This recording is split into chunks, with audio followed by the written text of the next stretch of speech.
गावामध्ये मला above 70% vote आहे, अबाव 70% एकट्याला. मला दरेकर नाना माझ्या शेजारी बसलेले, त्यांचा हा मूळ मतदारसंघ आहे जिल्हा परिषदेचा. मलाही मानणारे लोक आहेत आणि जनतेने विश्वास ठेवला आहे की हा प्रकल्प पूर्ण करायचा असेल तर सुरेश धसला निवडून दिलं पाहिजे. कारण 10 वर्षामध्ये 2% काम झालं आणि आत्ता जे आहे ते आम्ही हा प्रकल्प आमचा पूर्ण करून घेतलं आणि आमचा विश्वास आहे मुख्यमंत्र्यांवरती. आणि मुख्यमंत्र्यांनी आता 300 कोटी रुपये रिअप्रोप्रिएट करून दिले आम्हाला. 71 कोटी रुपये आमच्या 2 गावाच्या पुनर्वसनाला लागत आहेत. मागचे काही शेतकऱ्यांचे 13.5 कोटी रुपये द्यायचे आणि बाकीचे पण शेतकऱ्याचे आता आम्हाला भूसंपादन करायचं आहे. साधं भूसंपादन सुद्धा नाही.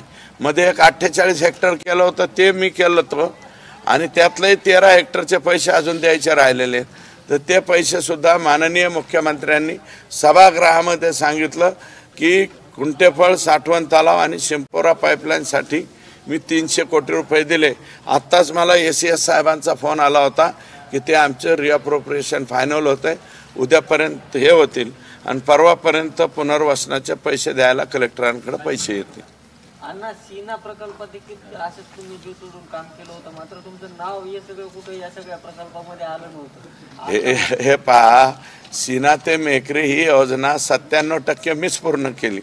फक्त स्विच रूमचा कलर राहिला होता, तेवढा कलर हाणला आणि माझ्या पुढं जे 14च्या नंतर आमदार आले त्यांनी त्यावेळेस याच मुख्यमंत्री महोदयांना बोलवलं, देवेंद्रजींनाच बोलवलं.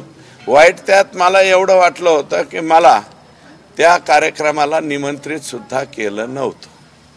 मला त्याचं वाईट वाटलं कारण 97% योजना मी पूर्ण केली.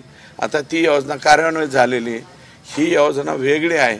हिचं स्वप्न 2005 ला आणि 5-6 ला या 2 वर्षामध्ये पाहिलं आणि ते मूर्त स्वरूप माझं आता 2024 ला माझं स्वप्न पूर्ण होणार आहे. मला माहिती आहे की माझे मुख्यमंत्री या प्रकल्पाला पैसे कमी पडून देणार नाहीत, अजितदादा पैसे कमी पडून देणार नाहीत. दोन्ही प्रकल्प पूर्ण होतील आणि राहिलेलं उंची वाढवण्याची जर परवानगी दिली, पाणी 4 TMC आम्हाला मिळेल अशी आशा आहे. कारण कृष्णा खोरे तंटा लवादाच्या समोर आम्ही आमची बाजू भक्कमपणे मांडलेली आहे आणि मराठवाड्याच्या वाट्याला 23.66 TMC पाणी आलेले. त्यातलं मराठवाडा म्हणजे बीड जिल्हा आणि धाराशिव जिल्हा आहे. तर 5.68 TMC आमच्या वाट्याला आहे आणि उर्वरित धाराशिवचं पाणी आहे 5 तालुक्याचं. अण्णा, तुम्ही अजितदादांना निमंत्रण दिलेलं आहे आणि ते या कार्यक्रमासाठी कशा पद्धतीने होतील? आता पालकमंत्री आहेत जसं तुम्ही सांगितलं की त्यांना देखील आम्ही बोलवतो, तर निमंत्रण तुम्ही दिलंय का आणि त्यांची काय? दिलंय निमंत्रण दिलंय. त्यांचे जे PS वगैरे आहे कालपर्यंत फोनही केला, आज परत फोन बी करणार आहोत आणि दादांनीही यावं अशा प्रकारची विनंती आम्ही या ठिकाणी करणार आहोत. पालकमंत्री अजितदादांना निमंत्रण दिले, परंतु 2 मंत्री इतरही बीड जिल्ह्यातील आहेत, त्यांना काही निमंत्रण दिले का? आता आम्ही येताना बॅनर्स बघितले, त्या बॅनर्सवर मात्र त्यांचे फोटो दिसून आलेले नाही. प्रोटोकॉलच्या पत्रिकेमध्ये त्यांचे नावं आहेत. जे प्रोटोकॉलचं पत्रिका आहे, पत्रिकेमध्ये दोन्ही मंत्र्यांची नावं आहेत.